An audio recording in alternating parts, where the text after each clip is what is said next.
Those days. All right. We'll call the Vernon Township Fire Protection Territory meeting to order. I pledge allegiance to the flag of the United States of America and to the republic for which it stands, one nation, under God, indivisible, with liberty and justice for all.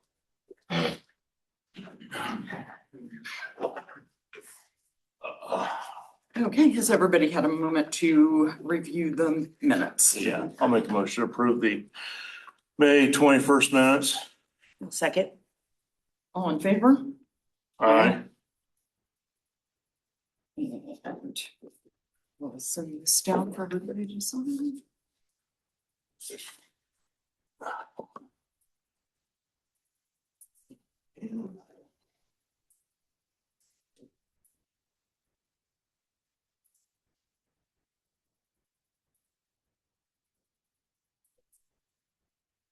Okay, I think we'll move right into the fire chief job description. And Stacy has taken on the job of working on a draft. I'm trying to get Beth online. I apologize. She says the link isn't working, Noah. Okay. Try to send it to her again. Beth? Yes, Copeland. Thank you. Okay, so after our last work session, I took the job description that we had originally developed for this position and did some refinement and some changes to it. I took an approach to look at it through a lens of kind of, a leader who would be here to manage through a lot more change that is probably coming forward. So that's kind of how I organized this. I went based on the rankings that you guys had developed, but I did tweak a lot of the descriptions, condensed a lot of them down, took down a lot of the big details that were in there, and made it, I think, a little bit more digestible.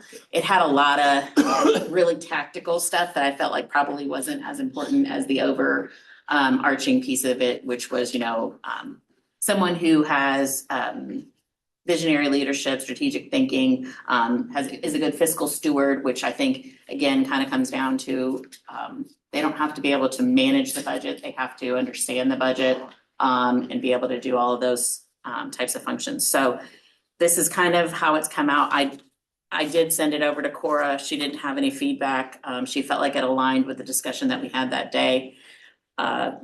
It has gone out to Scott, Kylie, and then just a couple other folks in the organization to really kind of look it over and make sure that there wasn't anything glaringly that they felt like needed to be changed. So, Was there feedback from the department? More broadly, or no, really just the leadership? And I didn't want to send it out too far because I feel like the more people you get, the more opinions you get, and that makes it a little bit more challenging. So I did keep it a little bit more limited in who reviewed it for that reason. A lot of it was more of a gut check on, is this what we had discussed in the meeting? Do you feel like this is the direction that the territory board sent us off in? So that was kind of really more the lens that I had them look at it through.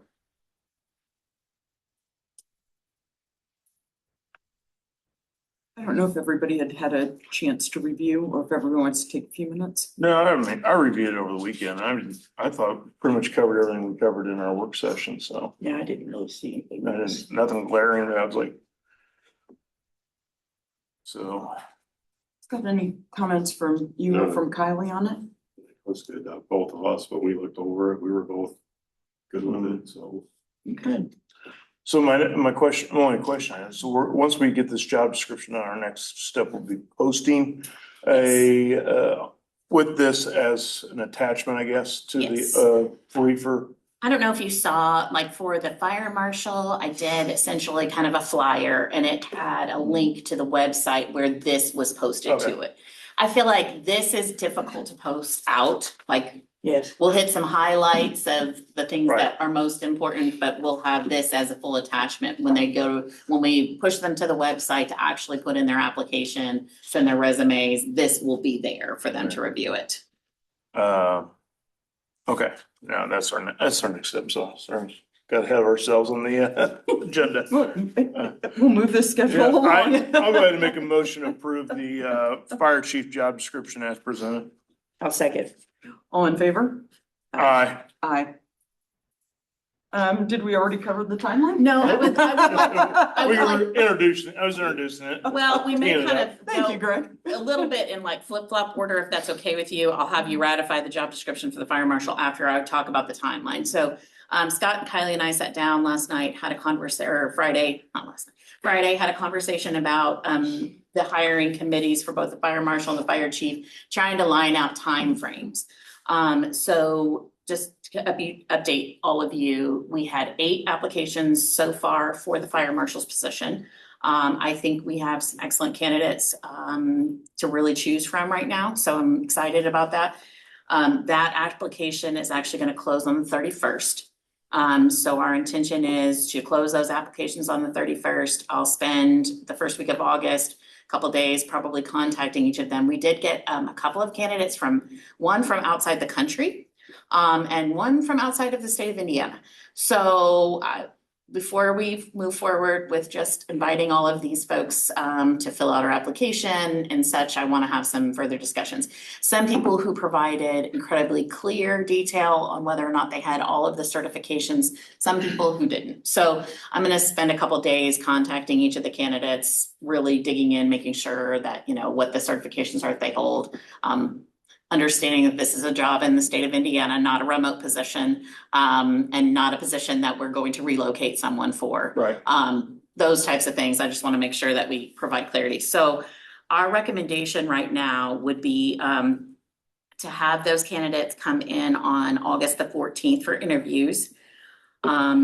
We have developed what we think is probably a fairly solid panel of 5 to support that interview process.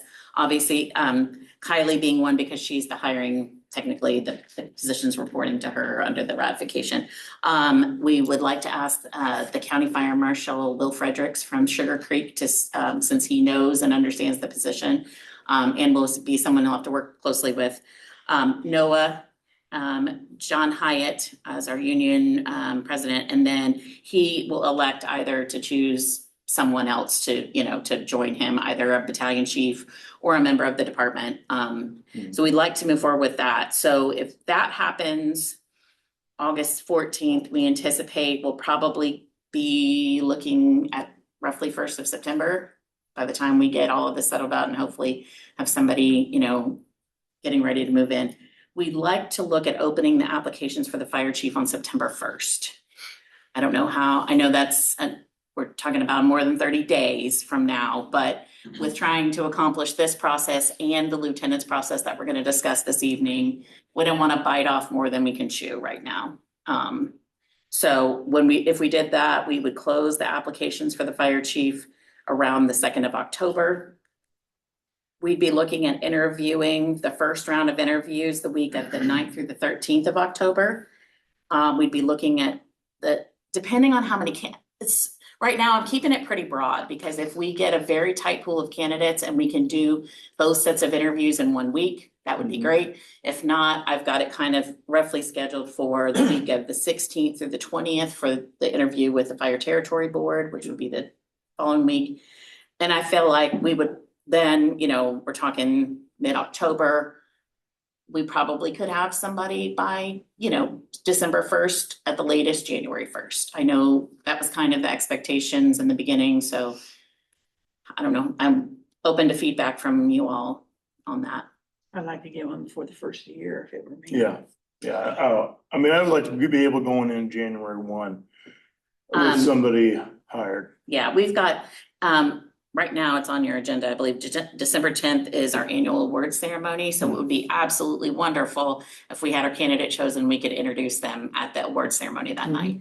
And maybe do a swearing in as kind of a, you know, Sure. that would be ideal. Right. So as long as you guys are agreeable to moving that forward, I would like to, you know, like I said, open those applications right around September 1st. That'll give us some time to make sure we get the job description, you know, the flyer and everything put together and all of that. And I think, you know, now that the job description is approved, I imagine there'll be some behind the scenes networking that will occur, since that is open, so.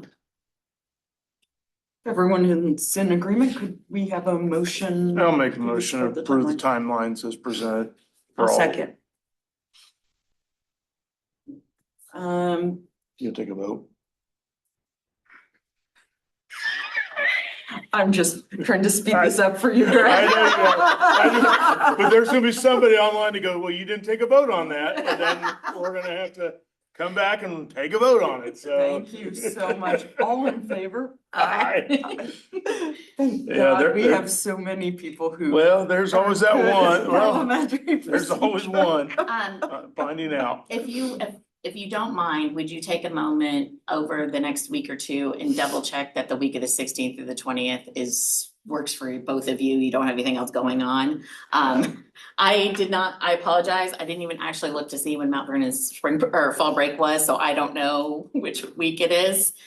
You would think you would know. You that. would think I would know that, but I do not know that because that's too far in advance. I can't think that far ahead. I'll double check here real quick. Okay. I don't think it is, if I remember correctly. I have a council meeting, that would be the only thing. Okay, so that Monday would be out, correct? Okay. The 19th.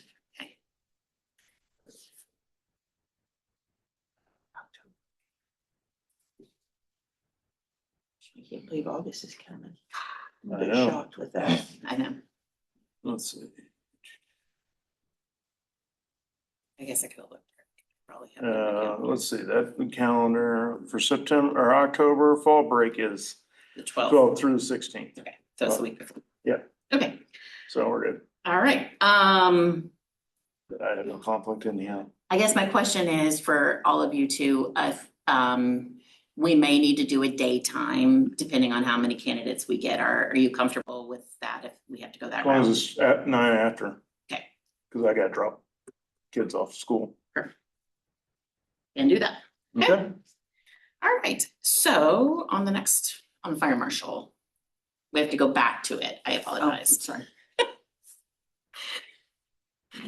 Um, Back to the fire marshal. So, if you'll recall, you approved the job description, but the reporting structure was as such that it reported to the fire chief. Mhm. So Beth, reminded me that all that needed to be done was to ratify, the approval of the job description since it had a change. I'll make a motion to approve the amended fire marshal job description. I'll second. All in favor? Aye. Aye. Aye. And I think we've covered the other pieces of that. All right. Okay. Moving to the fire territory bylaws. Beth is on. Beth, have we got you?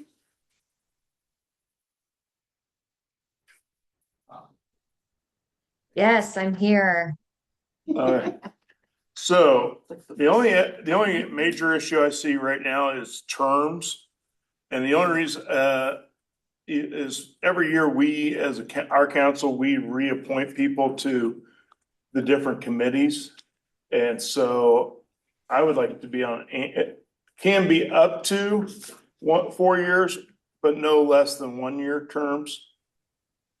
So we could have been, basically, but as councils change because of our election cycles, you never know who's gonna be wanting to do that. So I don't wanna say, well, that person is locked into a 4 year term and then a new council president or a new council, so we wanna shake things up. We want new, people. And I just don't know if legally we say, well, our bylaws say I have to be on it for 4 years. Well, and a new president says, well, I want to be on that. And I'm the one who appoints people to the committee, we have that. So is that okay? Yeah, I think that was on my list of concerns Yeah. also, that, and also, I mean, what does a term really mean if it's 4 years? I mean, you've been on since the very beginning, you've exceeded 4 years, so are you in your second term? Like, Like I'm going on year 7. I'm in year Yes. 7 of this. so, yeah, I don't think that a term Can I, really means anything. Yeah, go ahead, Beth. So the only reason that I put what I did is because that is expressly taken out of the interlocal agreement. Okay. I don't care if it's 1-year terms. I think that's logical. But I put 4-year terms because that's what all of the parties agreed to when you adopted the interlocal agreement. Or could we put on there, shall serve 4-year terms or at the discretion of individual council appointments? Yeah, I mean, as long as you know that the concerns that you're raising about somebody pointing to a document and saying, but this instead, the interlocal agreement would trump these bylaws. Okay, So well, it would mean, But I certainly don't mind massaging that, so it's something that's more flexible to well, make it my 1 year. point is you get council turnover and somebody goes, I want to be on that committee. And I'm like, well, somebody's already, on there for a 4-year term. Well, and then it's, that person goes, well, I really don't, I don't mind stepping down that, those kind of things. I don't want them to feel like it's obligated, but I think that's a lot to ask somebody too. I mean, because I know when I first came on here, there was a large learning curve. I mean, if you're not familiar with fire or Yep. whatever, it took me a couple of years to really figure out what was going on. And I still am learning, but I think if you have a person that comes in here for a year, it's not gonna do a lot of good. It's gonna be tough. Yeah, I mean, I could say, unless they have prior knowledge. I mean, anybody can sit and make decisions, but are they the right decisions? so Beth, can we add at the discretion or at the discretion? yeah, at the of- discretion of the council, Yeah. participating Yes. councils.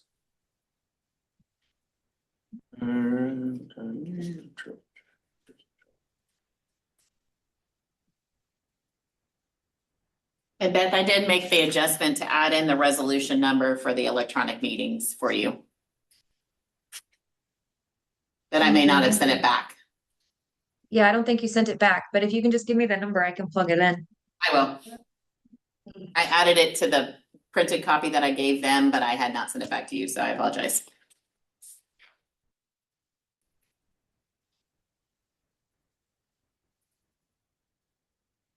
The other thing is, I don't know if I know we took a action item back from the last, or just an ask for me to review the interview panel. Mhm. And I don't know that that is cleared up yet, so. It says the panel shall provide no more than 3 candidate, oh no, I'm sorry, Shall include 7. 7 members. I think 7 is a lot. I think 5 is even a lot of people, but I think 5 would be a fair number if you all are agreeable to that. And I would clean up the language about who, and I think I did send that part to Beth. This is the printed copy that I. Okay, 2, I mean, I think you get away with. Let me see here. I think what you could do, because we're two union reps, right? Or 2 from the union. So I think you could say in here, yeah, you go 5 members. 3 of the members have to be made up between battalion chiefs and deputy or division chiefs. Yeah, and I think also having the discretion to put someone outside, active or retired, or another fire chief, could be designated maybe in one of those spots if that was. Here's the only other thing I would say, caveat I'd throw in there. If no one is willing to serve, let's just say you go around and ask, out of those 5 people, I don't want to do that, I don't want to do it. Then we have to have a board. So then the fire territory board would have the authority to appoint people to serve. Just in case you get 3 or 4, if people say, I don't want to, I don't, well, then we have to have this board. So if you're not going to volunteer, we're going to draft you into service, kind of a thing. Does that make sense? We'll clean up that language and bring this back, Yeah. so that we got it aligned. I mean, I know some people are like, I don't want that responsibility, that might be too political, I don't want that, I don't have that on me, but if we can't find out of, let's just say, 6 or 7 people, 3 people to serve, it comes back to the fire board has the responsibility of appointing people to that. Yeah, I would hope we would never get to that point, because I would hope that our membership would want to be engaged. Right. in whatever, whoever we were If hiring, not, that but you might be know, a flag, it's something. yes. But that way it doesn't hold up the process, like, okay, we've asked, Yeah. we can't get any, okay, as a board, we're gonna make you do it. Okay. Okay, great. I will, I'll get back with Beth and we'll clean these up and have them for next time around. Unless if there's anything else that you see language wise or anything that needs to be changed, No, let me know. Okay, she'll move on to the fire chief's report. Right, a few highlights that's happened recently. We got dispatched to a structure fire at Pizza King. Luckily, it ended up being just a shed next to it and didn't extend into there. We also had a car into a apartment building on Madison. Sugar Creek Cat Rescue came and they shorted up a little bit. Nobody was displaced. They chose to stay in the apartments. Richie or Chief Heiser had Red Cross come, but they chose to stay. We've had two deliveries where newborns that were born before we arrived, but everybody's doing well on that. Buck Creek has called us to use it for a blood intercept, and that was our 10th one.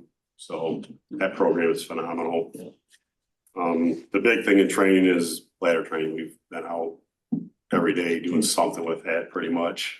We've been in a couple apartments, throwing the ladder, just getting an idea how to set up, get positioning down, working with the hand lines and stuff. Last 2 weeks, we've also done the school walkthroughs like we do annually.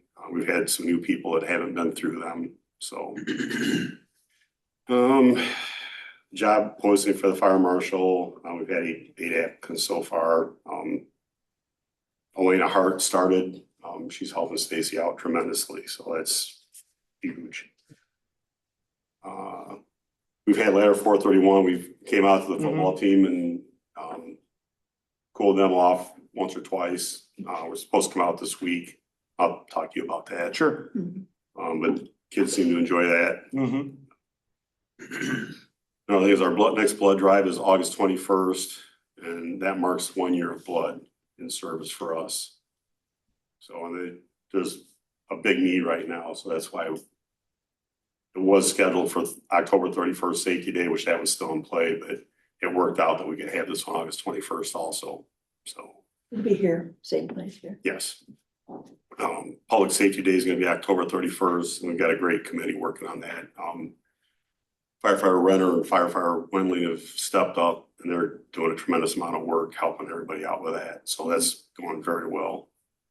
And that blood drive that day will be at Mercy Road Church, so we're not so congested over here. Another thing on runs, comparing run totals from January to June of 2026, comparing them to last year, we're 89 runs ahead of last year, which is a 9% increase. March, we had our first run of 200 runs, over 200 runs, we had 205. Our average monthly run total is 179. If we keep up at this pace, we're going to be 2,100 runs approximately for the year. Last year, we're at 1995, so we're moving up. Another note of that, in April, we had 33% of our calls. We had at least 2 calls going at the same time. So luckily with Medic 431 in service, that's been a huge help with that. So That's a lot. yeah, Yeah, and that would so have we been had about 2 the this morning. Yeah, I just, Back to back this morning.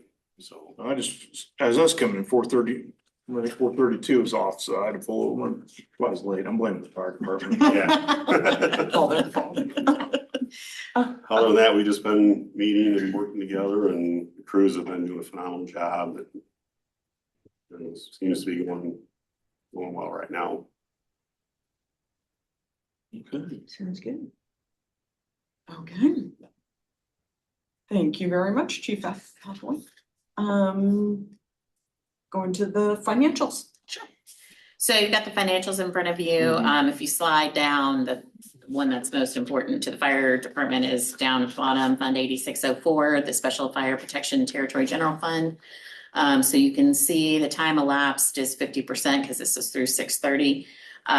We're we're running under budget, but we had an unused appropriation that was projected for $1 million anyway. And that's to keep our cash flow in balance, the way we need it to be. So right now, we're at 42% on personnel services, 48% on supplies, 39% on services and charges, and just 1% on capital outlays. But you can see that's where about that $1 million really is kind of in that capital outlays anyway.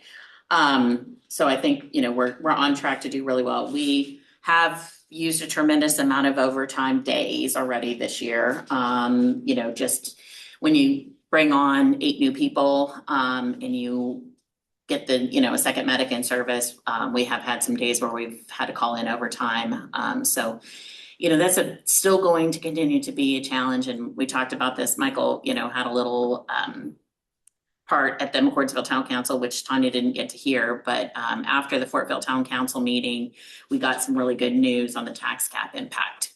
So it is lessened from what we anticipated and forecasted. So we're moving in a very good direction. The deficit budget that we presented will not be a deficit budget for 2027. So, but there are some considerations that we will discuss as we move things forward, about how we can manage this, because having only the capability to have one person off per day is really challenging. We've got a lot of people who don't have the capability to use their PTO because we can't allow them to use it. So that's something we'll have to talk about. And Michael's, we've already discussed a plan about, we're going to leave the budget as is, the way it was presented, because it's already been all through the approval stages, but there will be more to come. And I assume he'll be here at a minimum at the September Township Board meeting. So if you're not able to make that, we'll make sure that we get you the information. I'm just trying to think outside the box, right? One of the things we probably need is either 1 or 2 more full-time or 2 to 3 part-time, right? Well, in theory, we need we need 1 full-time position, but 3 people to fill that full-time position, Okay, yes. okay. But my thoughts are, what are we generating on an estimate of EMS funding each month right now?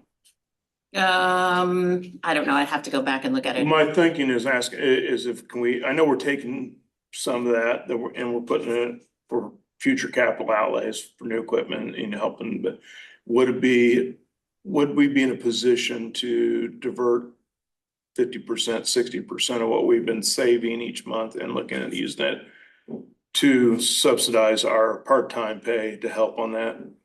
I think, Temporarily until we understand exactly what the State House is going to do. well, I think that's the bigger conversation that Michael and I have had about, where this is going, and from a state legislative perspective, as well as the lit conversation, right? There's a lot of unknowns right now in terms of where we're going in the future and what our budget might look like and how it might be impacted. So, I think the good thing is, what was interesting was he felt like, that tax cap impact might actually be lessening and may stay that way because of the shift in how they're handling the credits and the homestead and all of that. There may be fewer and fewer homeowners who are actually hitting that tax cap.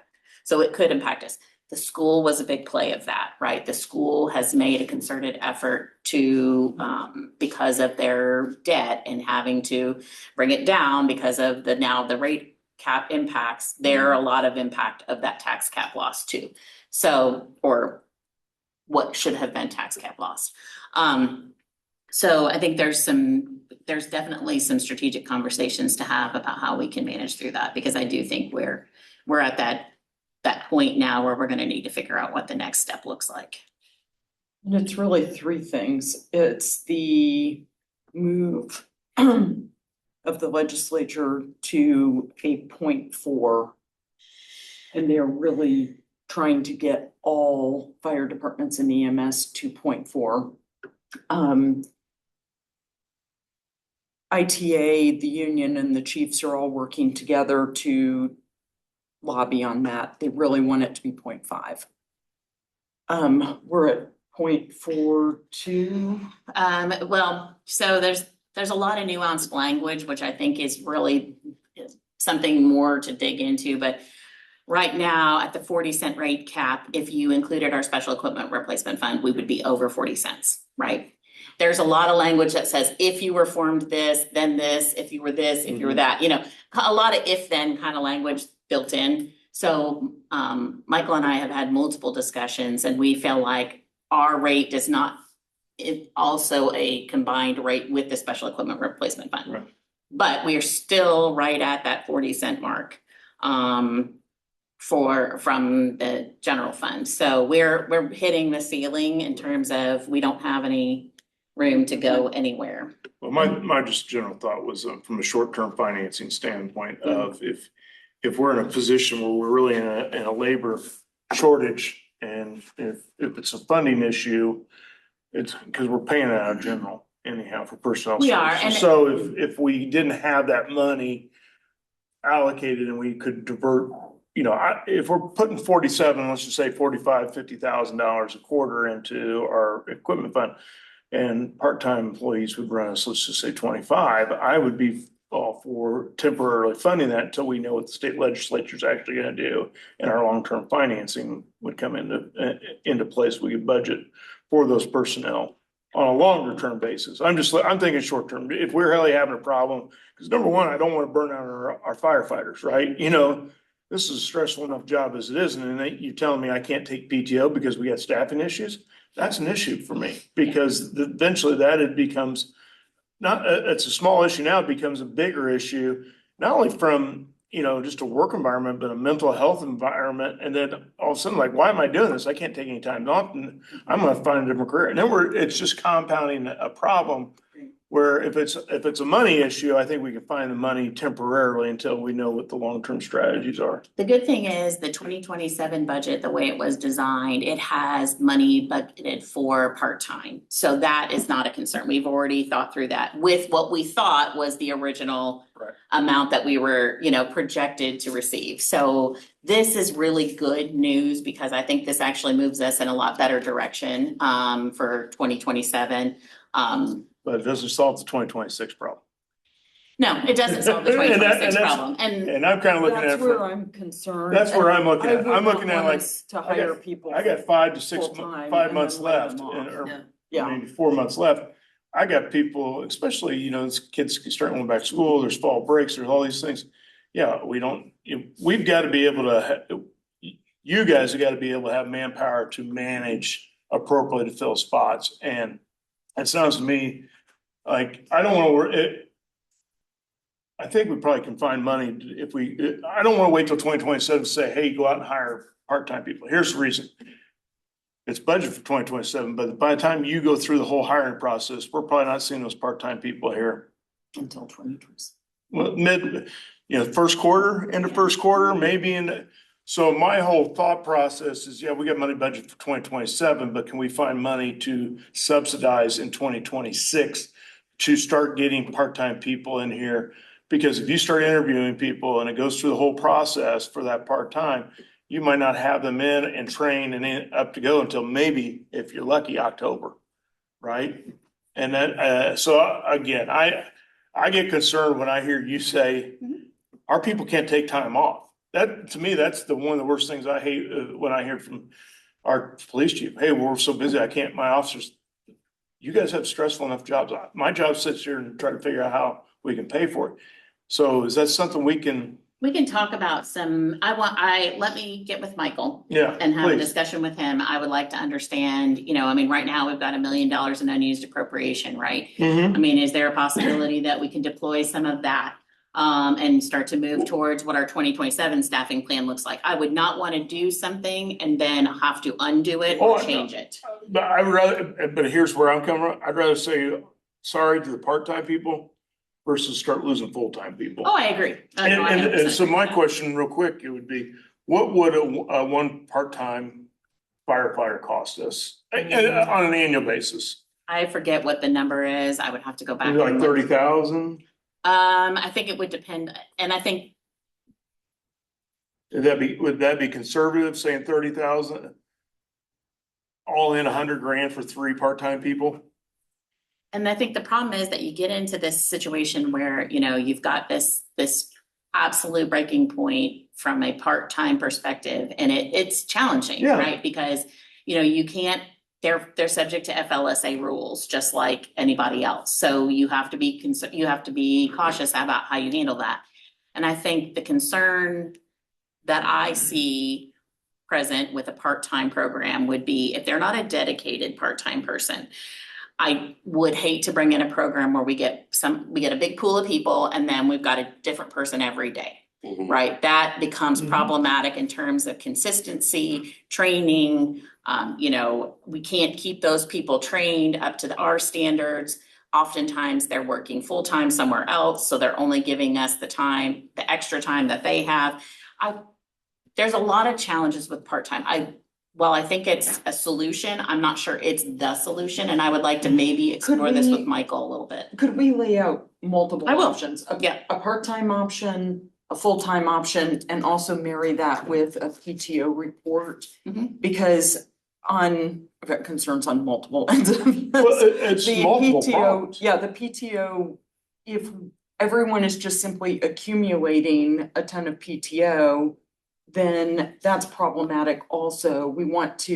I think we should, do you guys have a requirement with the police departments that they take some percentage of the PTO? Well, Or you if can't they don't accumulate too much? use it, they lose some of it. They can only carry so much over. But, so here I'm looking at it, there's several different problems here we've got to solve. First of all, we got a problem that we got our full-time dedicated firefighters are not being able to use their PTO. So that's a problem, and we gotta look at that because they're young, but they only so much. This, again, I look at it as this compounds, right? This is a problem. If we don't get ahead of it, becomes a bigger issue. Second issue is, the problem is we're understaffed. All right, what's the best way to staff, and talk, and I think that's where you gotta go with Michael, where can we take money and and I see you're saying, well, I hate hiring somebody full-time and then come back to them 2 years. Well, we have funding issues. So because you're on the lower end of the seniority, we're letting you go. I don't like doing that. Right. And then the final one is, how do you solve, is part-time the way to go? Because it does create more issues. It's like a Band-Aid. Yes. But is it a good Band-Aid? Is it gonna really, help heal the wound? Or is it something we gotta have, Temu, a Band-Aid, cheap and it doesn't work at all? So to me, there's three problems we've gotta solve. I agree. And the good thing is I think we've had some internal discussions. I did sit down with John Hyatt last week and talk to him about the PTO situation, right? And maybe can we talk about how we might make some modifications to our PTO policy? Our biggest issue becomes carryover, right? We've got guys who have the maximum 20 days and then they're not using those 20 days, they're carrying 10 more over. But that's just a compounding problem that keeps kicking the can down the road. So I think there's some things we need to talk about in terms of how we might handle that. So we're at least in some early conversations about that. So I can assure you that we're thinking about those things. I think the second is, talking about this, what is the projected revenue look like if we were to deploy 3 full-time positions, which would help. It would put a 4th on each engine, which would allow for that PTO to occur. Is this sustainable? Are these 3 positions sustainable? I think that would be the bigger conversation if we need to, we have a list that's active right now, so. The problem we have is we're growing, an infant department, we're growing, and we're trying to keep up pace with the growth we have throughout the township. So, as much as we inherited a lot of antiquated equipment. Yeah. So you're trying to upgrade the apparatus so that they have the right tools they need when they get on scene. And that costs a lot of money, as we've seen. And I think this board has done a great job of financing it properly and as well as paying in cash. But I don't want to get so focused on, we got to upgrade our apparatus we got a bunch of nice new apparatus in there, but we can't staff it, right? So Agreed. we're getting into that really tough spot that we're gonna have to make some difficult decisions, because as much as I love you guys to have new toys all the time, I'd rather you be able to take some time off, spend with your families and, be fresh when you're on on the job, so. This is interesting, because I mean, I know when Mark was here, we were really worried about the funding. We had budgeted three full-time. And then we pulled that back, and then we did get the growth appeal, and we said, okay, we can. But then, I don't want to get so stagnant that we're 3, 4, 5, we put kind of a hiring freeze, right? Yeah. Because we're worried, and 4 years down the road, we haven't grown our personnel, and we're in a really bad spot because now we're really trying to play catch up. And then I always look back going to Paul Casey's hiring process. We might budget 3 police officers. We're still funding police officers with 2025 money. Those people that are in the hiring process are actually 2025 technically applicants and hires. So we're always running behind. So I don't want us to get in such a position that we need we need 72 firefighters and we're stuck at 52. I mean, Right. kind of a thing. No, I agree. And that's why I think this is a conversation. We have had a lot of internal discussions about deploying overtime to make sure that we can allow people to use their PTO for 2026 too. So there are levers we can pull, right? We can allow, we'll just spend more money in overtime budget. But that's not sustainable in the long term, Right, and that's and why I wanna make sure we're talking That's kind of my about. thing is if overtime's a lot more expensive, does it make sense I'd rather pay part-time or find a way to hire 1 or 2 more full-time people and find different ways to fund that, because overtime was that 2 times? Time and a half. 1.5. But still, I mean, It's expensive. not only is it expensive, but it puts more stress Agreed. and hours on the body, right? And so It's really just spreading the hours amongst Yeah. the same people that we Yeah. already have. who Agreed. are already stressed out, who are already Agreed. like, hey, Agreed. I'd like to take a little family time here, No, I agree. And so I think this is I appreciate this discussion because I will take this back to Michael and see where we might be. Because, my thought was with the good news on the tax cap impact, I felt like we were moving towards 3 full-time people next year instead of part-time, which is how we were going to deploy some of that money. So if we can talk about how we might pull the trigger on that sooner rather Yeah. than waiting till 2027 and starting that in the beginning of 2027. We have an active list. It's active until December of 2027. It's from our last hiring process. So it's not as if we don't have the people on the list. We don't have to go out and have another process, do all of that stuff. We're in a place where we could do that. But the issue too is the process. Even though we have a list, we still gotta go through the interview process. There's still an onboarding process. There's Yeah. still Oh, they're gonna some take time, yeah. training. So, and I, well, you're a 2027 budget employee, and I would write, and maybe this is something we look at doing, putting in our budgets going forward, is a transition funding. So my point being is, yeah, we've got budget for 2028, 2 new hires. Well, that doesn't mean we need to wait till 2028 to start the process. Let's put some money available for a transition. So we can start doing the interviewing, let's just say mid-October, get somebody hired, and technically they get hired, let's say just in December. Right. But we got money to transition them into the next year's personnel budget. Just something that maybe talk to Michael about, that seems something feasible, because I'd rather pay somebody for that full year than, oh, well, we're budgeted, well, we didn't get you hired until May. Well, and I think if you look at what happened this year, Yeah. right, it really did happen that way, right? We didn't have this 6 new positions until 2026. So Mhm. while they were on our list and available as of December, we didn't get them in here until the first grouping came in February, Right. because they happened to be people who were laterals. So they're much quicker to transition a lateral than Right. someone who's brand new who has to go through the perf physical. So that group started in February, but then the next group didn't start until March. So yeah, it's taken us, through the entire first quarter, and then we got to train them. Right. So, yeah, we've got a lot of folks So, that, I mean, just an idea, what are your guys' thoughts on something like that? Like a transition fund or? It sounds like a good idea. I think it could be a good idea. I really think going through the analysis with Michael, I think August and It's- September is gonna be interesting. When is the FEMA Safer Grant application? it's June. So it is a discussion we did have. Mhm. We actually talked about it with Michael this year. With the uncertainty of the lit, he was like, I think we're better off to hold until 2027 and we see kind of what the sentiment is with the county council and where they're thinking they're gonna go with the lits. Because he's like, I would hate to, because the Safer grant has a drop-off point, right? It doesn't pay the full salaries for the entire time period.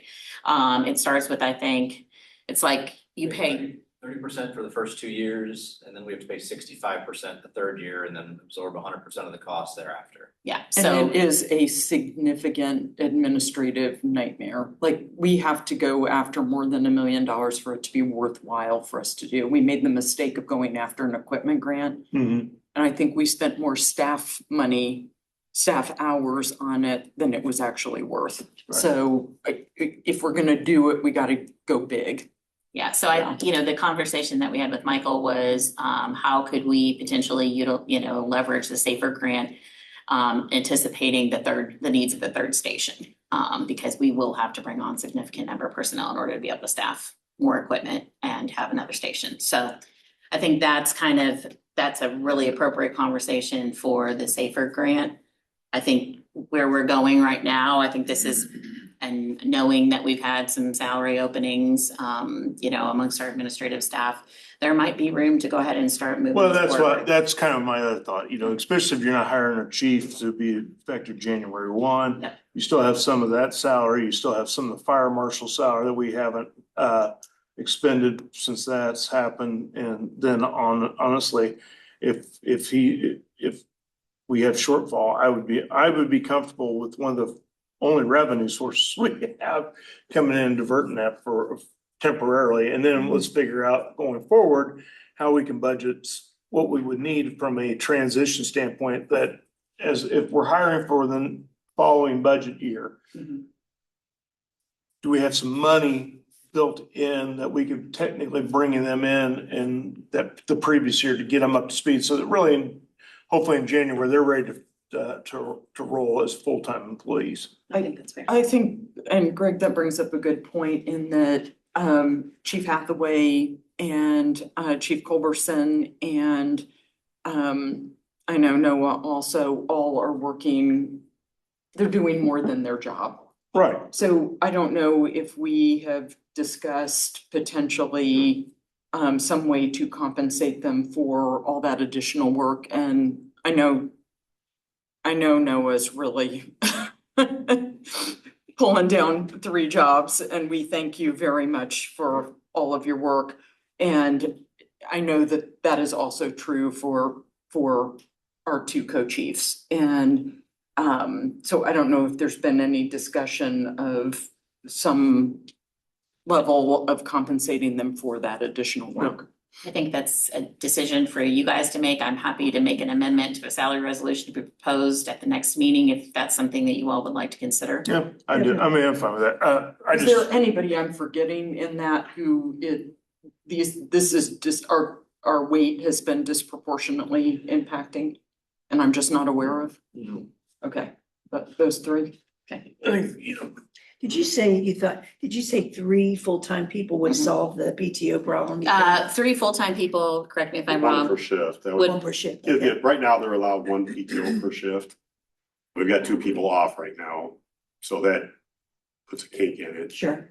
And one of them's on the most senior shift where they got a ton of seniority.